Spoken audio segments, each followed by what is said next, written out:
set for game one. Lon ranted in with room to the backhand. Score!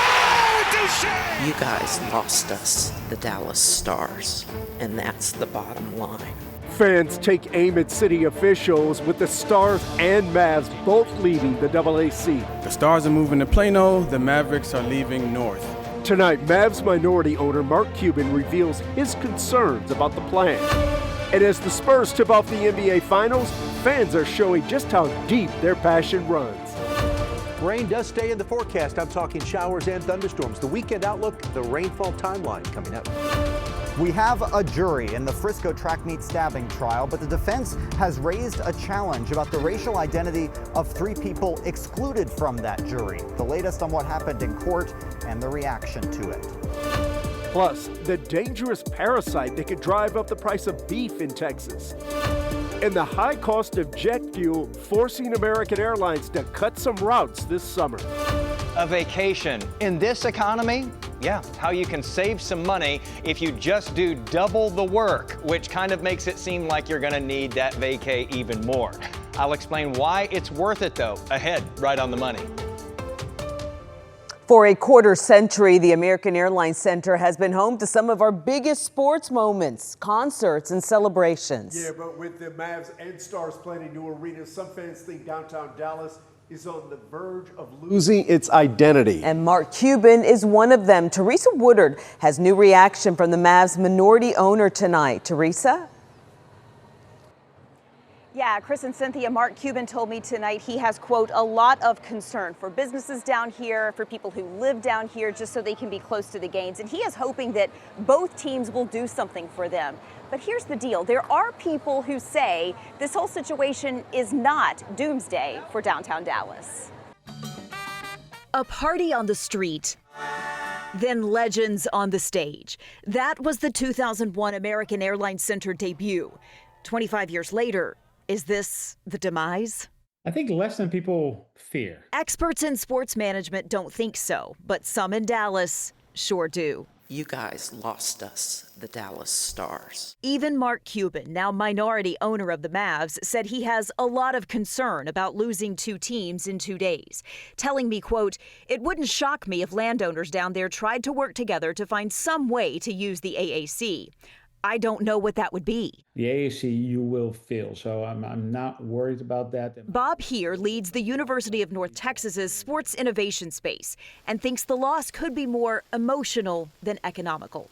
The Mavericks will still feed Dallas's tax base. He thinks the arena will find acts for most of the 82 nights left open once NBA and NHL regular seasons move out. What's wrong with the American Airlines Center? There's a lot of people out there who look at it and think this is a beautiful building. It's not so old. So what's wrong with it? It's for let's say the normal fans like you and me. There's nothing wrong with it. It's missing luxury bar and club spaces, here says, and real estate for owners to develop something like Texas Live in Arlington.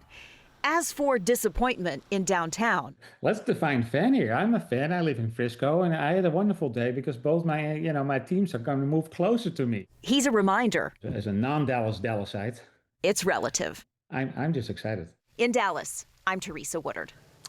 Now to a live look outside as we come to the end of another warm, humid day. We're tracking several chances for rain, and Chief Meteorologist Pete Delkus has our first look at the forecast. Well, Chris, let me put a little rain on your parade. I have rain in my forecast every single day for the rest of the week.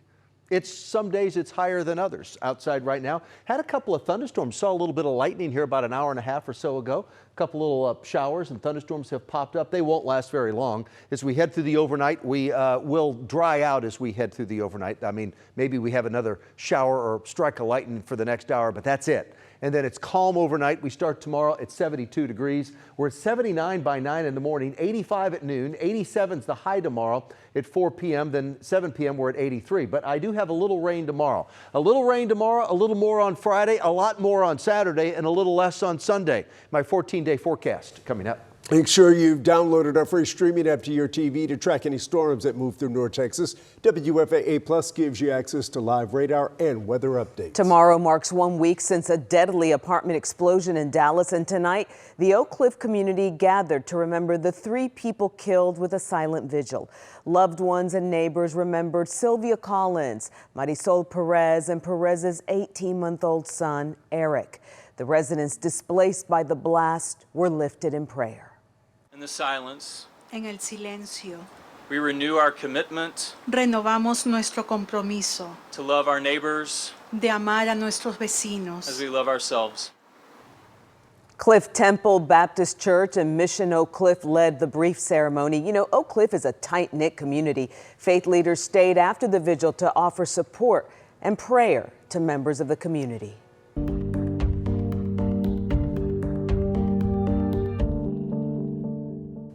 We'll hear opening statements in the track meet stabbing trial less than 12 hours from now. Carmelo Anthony is accused of killing Austin Metcalf last spring. A jury has been seated tonight, but its makeup is raising some concerns. Cole Sullivan is part of our team of journalists covering this case. What happened in the courtroom, Cole? Chris, the defense made a challenge late in the day, just half an hour before the 18 panelists, 12 jurors and 6 alternates were selected.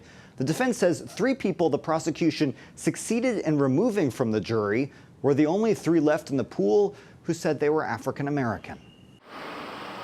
Inside this Collin County courthouse, the jurors who will decide whether Carmelo Anthony is guilty of murder have been picked. But a challenge over race is raising some community concerns. Defense attorney Mike Howard asked the judge to reinstate 3 people prosecutors struck from the jury. Quote, those 3 were 100% of the available African-American jurors who remained. WFAA's independent legal expert, Vanita Parker, was inside the courthouse. You have to give race-neutral reasons why certain jurors or a group of individuals were struck. And in this case, the state had a reason. They were educators. So the judge allowed the 3 to be removed. No cameras are allowed in court, and we have not yet seen the final jury panel in person. And so there could be other minorities on this jury, I don't know.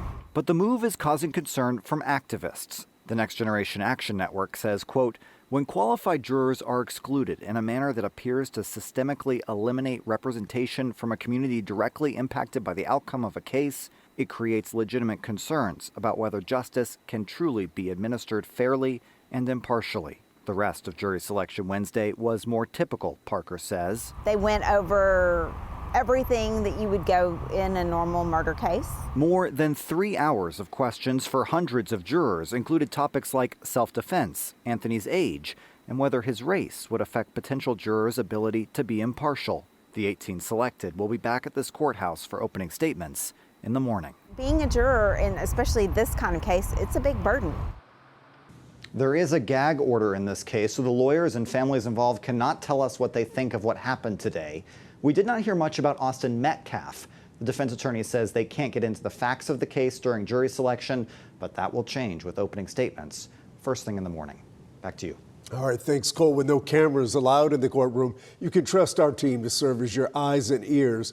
Tonight at 10:30, you can watch our After the Trial special, recapping the developments on WFAA Plus, and we'll have a new episode every night at 8 p.m. Elon Musk's SpaceX has unveiled plans for the biggest public offering in history. SpaceX plans to sell more than 555 million shares at an initial $135 a share price. That would amount to $75 billion, which would put the value of the company at roughly $1.7 trillion. The blockbuster debut could make Elon Musk the first ever trillionaire. SpaceX is set to start trading on June 12th. New tonight, American Airlines just announced it's cutting some flights this summer due to the cost of jet fuel. The Fort Worth-based airline is cutting several routes from LAX to Cleveland, Columbus, Pittsburgh, and Washington Dulles, along with flights from Charlotte to Ontario and Sacramento. It only impacts flights in August and September, but if you're traveling this summer, keep an eye on this to see if other airlines follow suit. The major carriers have already raised baggage fees to offset the cost of fuel.